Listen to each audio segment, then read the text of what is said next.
We've all heard of the Area 51, the mysterious base in Nevada where people see phenomenal black ops and secret projects and objects that may be UFOs flying in the skies being test flown by secret Air Force Base scientists.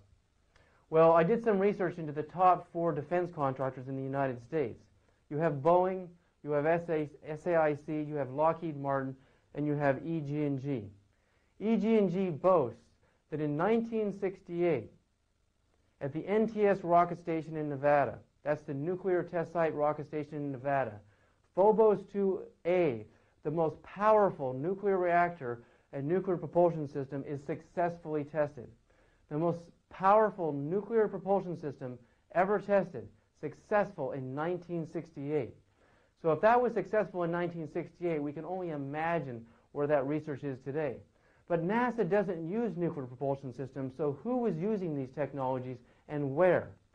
So it could be possible that there is a secret alternative space program utilizing these technologies, and that the object we just saw is actually a test flight that the space shuttle crew knew was going on and actually videotaped it as a test to see the capabilities of this craft. That's a possibility, but we can't actually arrive there yet because we have one more problem. I'll demonstrate what that is. The space shuttle flies at an altitude of about 300 miles above the Earth. This is the space shuttle here, and this is the top of the atmosphere here. The top of the atmosphere is at about 100 miles, according to Dr. Knuth at NASA. So we can assume there's a distance between the top of the Earth's atmosphere and the space shuttle of 200 miles. Okay, so that means if the object, as we have concluded, was moving over the curvature of the Earth and disappeared in the atmosphere and went around the other side, and we didn't see the object go way up here and loop out and go around the other side, that would mean it went above the top of the atmosphere. It disappeared right in here, which means it must have went around the other side of the Earth. So we know the object is down in the 100-mile range. If the object is down in the 100-mile range, and the space shuttle is at 300 miles above it, then the distance between the object and the space shuttle must be at least 200 miles. The very fact that you can even see an object from 200 miles is incredible. Have you ever looked up at a 747 flying in the sky above you at 35,000 feet? You can see the vapor trail very clearly, but the 747 is just a tiny dot in the sky. 35,000 feet is roughly between 6 and 7 miles away. In this case, we're looking at an object 200 miles away. Again, I state it's amazing that you can even see an object that far away. So if we're looking at an object 200 away and it's even visible from 200 miles away, my estimates suggest that the object must be massive in size, far bigger than a 747. I guess approximately around a half a kilometer to a half a mile wide. If the object is a half a kilometer to a half a mile wide, it must be something beyond anything we're developing here on the Earth, because there's no way we can imagine that our space programs are developing spaceships that large, that are capable of going 900,000, 800,000 miles. And another problem exists in this, the idea that this may be a human-made or a man-made spacecraft. If the object is going at nearly 1,000,000 miles an hour and moving in this curved fashion over the Earth, as soon as you start accelerating a spacecraft or an aircraft and it starts making turns, you get g-forces. At these speeds, I don't believe any pilot could possibly survive the turns and the g-forces at 900,000 miles an hour. I think it would be impossible on the human body. Again, suggesting that this is a highly energized quantum object that's vibrating at a very high frequency, which means its mass has been converted into a very high frequency wave state, which can allow it to make these incredibly high speed turns and even radical turns like the object we saw earlier, and basically implicating the possibility of what we're looking at is actually a UFO. The next thing you're about to look at is called the Hubble Repair Mission Sequence.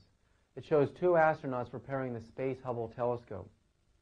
What's peculiar about it is there's an object going behind them. It has a kind of a light flashing to it. And it goes behind the astronauts, and we actually hear them talking about it. So listen closely to what they actually say. Looks like you got an object right in front of you, Mark. Can you look out there? I'm not sure what you're talking about. Never mind.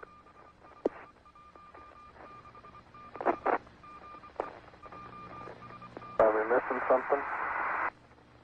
I don't see anything. Yeah, we think the camera filter came off, Mark. It's about your 10 o'clock, 11 o'clock going away. Don't worry about it. So what were the astronauts actually saying? We heard, it looks like you got an object right out there in front of you, Mark. Are you looking out there? It's about your 10 o'clock, 11 o'clock going away. Don't worry about it. We know the astronaut on the left is probably the one we're talking about. That's probably Mark, because at his 11 o'clock position is where we actually see the UFO, or we see the unidentified object. It has a light flashing to it. It's definitely going behind them. So we can assume immediately that obviously these astronauts are not talking about space debris or space junk going by, because it's obviously something of significance. It captures their attention for a moment, and they're told to ignore it and to focus on the repair of the mission. So we could assume maybe they've been seeing these things frequently out there. Maybe this is an ordinary occurrence, and it's not something they should become so alarmed about. Later we hear, we think the camera filter came off, Mark. We know camera filters are screwed tightly onto cameras, and there's no way they would unscrew in space and go floating out there. So obviously, again, this is one of NASA's blatant lies, trying to tell the public during a live broadcast that what we're seeing is something that they can explain. The next scene you're about to see is called the Russian space station mirror sequence. The first part of this scene actually just shows two little, what appear to be shooting stars, and what we're told are shooting stars streaking through the hue of the Earth's atmosphere. The problem is they just keep going, and they keep going, and they keep going. They never burn up.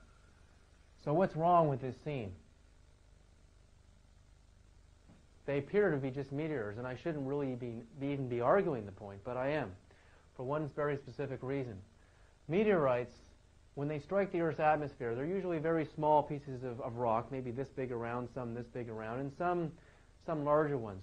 But most meteorites are small enough that they burn up within a few kilometers. After they come into the Earth's atmosphere, they start to flare and burn up, and the resistance on the Earth's atmosphere and their velocity produces so much heat that they're basically gone in a matter of a split second. If you've ever seen a shooting star streaking across the sky, it literally just streaks, you see it, and then it's gone. That's because it burnt up and it's finished. So the only way a meteorite could go for the large distances that these objects go through and continue to streak on would be as if they were massive in size. In 1908 in Siberia, an event called the Tunguska event, a massive 70-meter wide meteorite, only 70 meters wide, struck the forest in northern Russia and led to an explosion that was equal to several nuclear blasts, several Hiroshimas, leveled miles and miles and miles of forest with a massive impact. So we know, again, the only way an object could travel and survive the vast distances would be as if it's a massive meteorite, a massive object. And we know from history that during the 1990s we never had a massive meteoric impact on the Earth. So what were these objects doing streaking over such vast distances if they were indeed meteorites? It's curious. I'm not going to arrive at UFO with these little objects, but it's very, very curious scene. So the next part of the Russian space station mirror sequence I find really funny. This scene to me is humorous, because what is actually happening, we have the day glow of the Earth here, the Earth's atmosphere here, the Earth is down here, and we see all these white dots, which we assume are stars, and the commentary is that the astronauts are actually looking for the Russian space station Mir. Mir is a very big space station, and it's something you should be able to detect out there with your eyes and with cameras with zoom lenses on them. But the problem is, while they're looking for the Mir, there's a lot of other objects that are moving very slowly. You'll see big blobs of light that are moving really slowly in many different points across the screen. Now, if we're looking at stars, all of the stars with the movement of the space shuttle are going to be moving in a consistent line together in unison, because they're not moving points of light. But distinguishable from the stars are other blobs of light moving around And we also see a bunch of things that we're told are shooting stars coming in at right angles to the camera, coming into the Earth's atmosphere.